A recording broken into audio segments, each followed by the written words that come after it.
All right. Hello, everyone, and welcome back. Tackling Indian polity for those UPSC exams, it can be a real beast, right? Oh, absolutely. Especially those essay questions, they really make you think. Yeah, exactly. So today we're diving into something that's super relevant, a recent amendment to the conduct of election rules, 1961. Yeah, this one's interesting. It's all about trying to make elections more secure, but, there's a lot of debate about whether it actually makes things less transparent. Ah, okay, so like a trade-off situation. Hmm.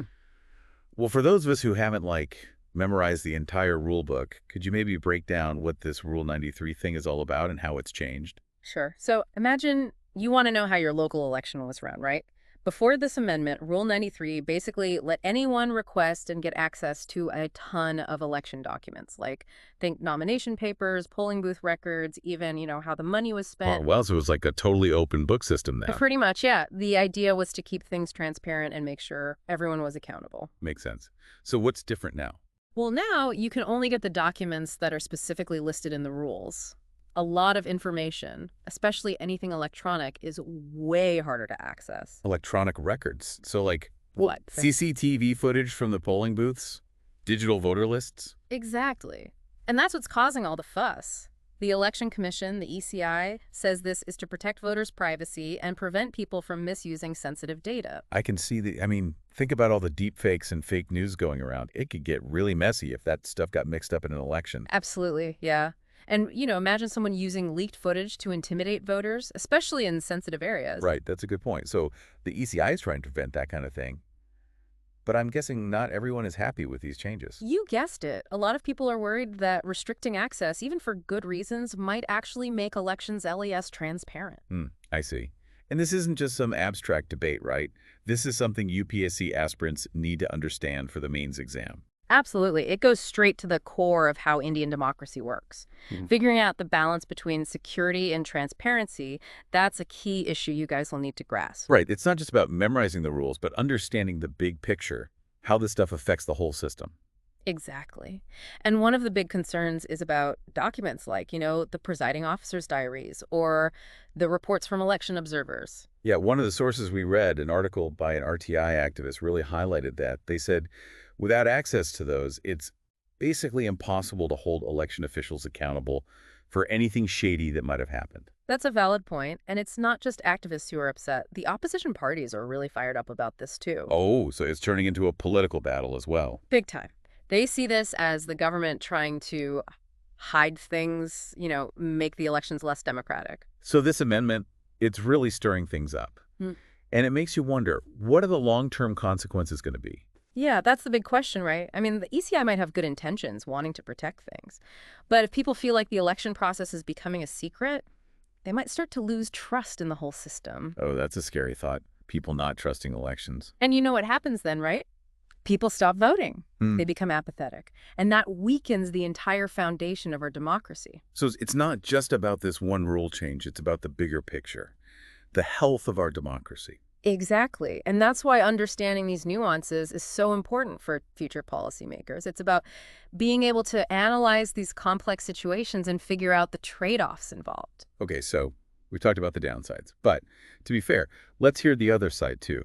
What does the ECI say in defense of this amendment? Well, their main argument is about protecting sensitive data and preventing misuse. They say that in today's world, with all the technology, the risk of data breaches, manipulation, even cyber attacks, it's just too high. Yeah, that's a valid concern. With all the deep fakes and online propaganda, protecting election data is definitely important. Absolutely. And the ECI also points out that candidates themselves still have access to all the electronic records, so it's not like it's giving anyone an unfair advantage. It's more about limiting public access to stuff that could be misused. Okay, so they're trying to strike a balance, protecting the system without tilting the scales.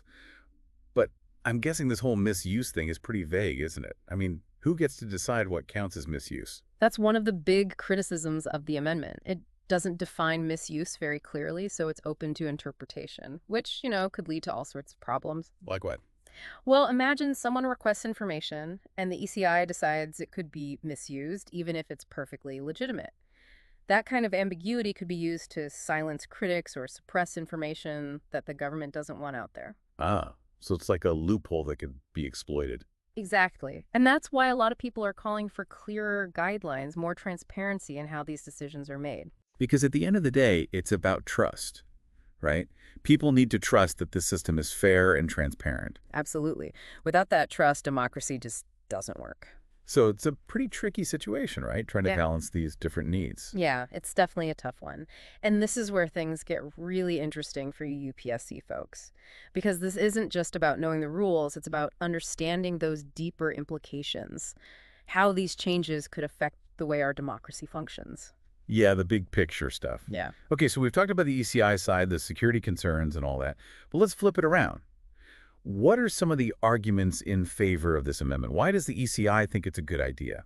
Well, as I mentioned, their main point is about protecting sensitive data, making sure it doesn't get misused. Hmm. They argue that in today's world, with all the technology and the risks of hacking and data breaches, it's just essential to keep that information secure. Okay, yeah, I can see that.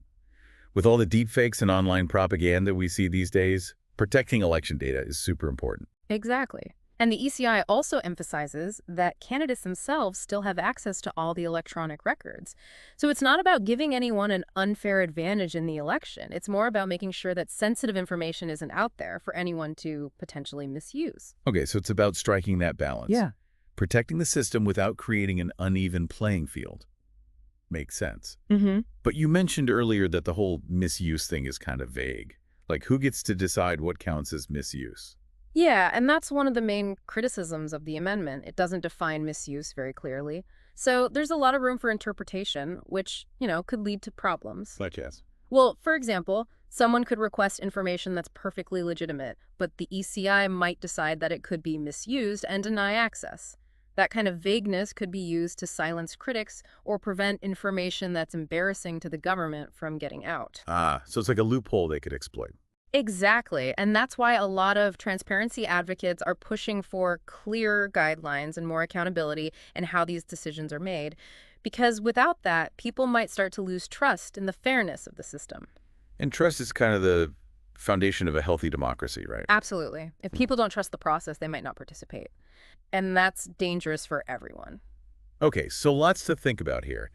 It seems like this amendment, even though it's aimed at improving security, has also raised a bunch of new concerns. Definitely. And for you UPSC aspirants, this is gold. Because this is exactly the kind of nuanced issue you might get asked about in your mains exam. It's not just about knowing the facts, it's about understanding the different perspectives, the potential consequences, both positive and negative. Right, it's about that critical analysis, seeing the bigger picture. And I bet there's no easy answer here. Nope, no easy answers, and that's what makes it so interesting. So what do you think? Where do you stand on this whole debate? Well, I can see both sides. On the one hand, ensuring the security of our elections is absolutely vital, especially with the threats we face in the digital age. But on the other hand, maintaining transparency is equally important. People need to trust that the system is fair and that their votes are being counted accurately. Yeah, it's a tough one. I mean, what's the point of security if no one believes the results anyway? Exactly. So the question is, how do we find that balance? How do we ensure both security and transparency? Maybe there's some kind of middle ground, some way to protect sensitive data while still allowing for public scrutiny. Right, that's the challenge. And maybe this amendment, controversial as it is, will actually force us to find those creative solutions. So it could be an opportunity in disguise. Perhaps. It's definitely pushing us to think outside the box. And speaking of thinking outside the box, have you heard about this concept of outcome-based transparency? Oh, yes. Outcome-based transparency. It's an interesting idea. Instead of focusing on making every single document public, which might not even be practical or safe, you focus on the transparency of the outcomes. So, like, are the elections being conducted fairly? Are the votes being counted accurately? Are the results reflecting the will of the people? Exactly. It's about focusing on the substance rather than just the form. And this approach could be particularly relevant in the context of this amendment. Because it might allow us to address concerns about transparency without necessarily compromising on security. Yeah. We can still protect that sensitive data while ensuring that the overall electoral process is transparent and accountable. Precisely. It's about finding that sweet spot. And I think this idea has some interesting implications for governance as a whole, not just elections. How so? Well, imagine applying this to other areas like healthcare, education, or even environmental protection. Instead of just releasing tons of data, which most people might not even understand, you focus on communicating the outcomes. Are we achieving our goals? Are we making a real difference in people's lives? It's about focusing on the impact, the results. Exactly. And this is where you future policymakers come in.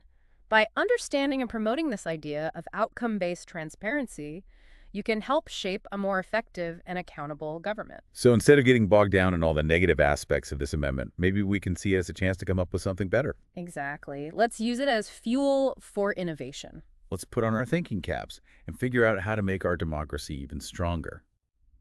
So much to unpack here. But I think the key takeaway for our listeners, especially those prepping for the UPSC, is that this amendment, it's not just some boring legal change.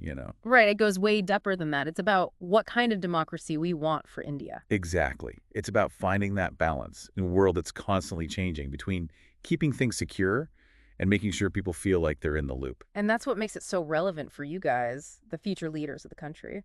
Absolutely. So to all our listeners out there, don't just tune out because it sounds complicated. This stuff affects everyone. Stay informed, keep asking questions, and keep those brains working. Right, this amendment is just one piece of the puzzle. The bigger picture is how we make our democracy stronger, more resilient, and that's a job for all of us. Couldn't said it better myself.